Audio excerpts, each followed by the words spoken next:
ঘরে যদি তিসি থাকে তাহলে আমি বলবো এভাবে একবার তিসি ভর্তা বা তিসি মাখা করে খেয়ে দেখুন। এর স্বাদ জীবনেও ভুলবেন না।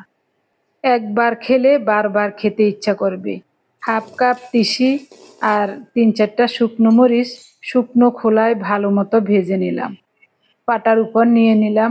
প্রথমে শুকনো মরিচগুলো একটু ডলে ভেঙে নেব। আমি এখানে ৩-৪টা শুকনো মরিচ দিয়েছি, আপনারা আপনাদের ঝাল অনুযায়ী দেবেন।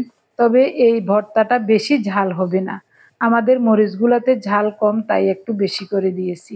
শুকনো মরিচ আর তিসি একসাথে গুঁড়ো করে নিলাম। আগেই ৪-৫টা পেঁয়াজ কুচিয়ে রেখেছিলাম, এখন কুচানো পেঁয়াজের উপর তিসির গুঁড়ো নিয়ে নেব।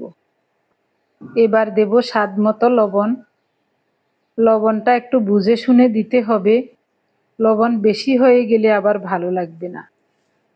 এবার ভালো করে হাত দিয়ে কষলিয়ে নরম করে নেব। তিল, তিসি তৈল জাতীয় বীজ, এগুলি যেভাবে হোক খেতে পারলে শরীরের উপকার ছাড়া কোনো দিনও ক্ষতি হবে না। একটু সরিষার তেল দিয়ে দিলাম। এবার ভালো করে কষলিয়ে মাখিয়ে ছোট ছোট দলা পাকিয়ে নেব। তিলের তেল, তিসির তেল স্বাস্থ্যের জন্য খুবই উপকারী, কিন্তু ওটা কোথায় পাবো? তাই তিসি এবং তিল ভর্তা করে খেয়ে নেই মাঝে মাঝে।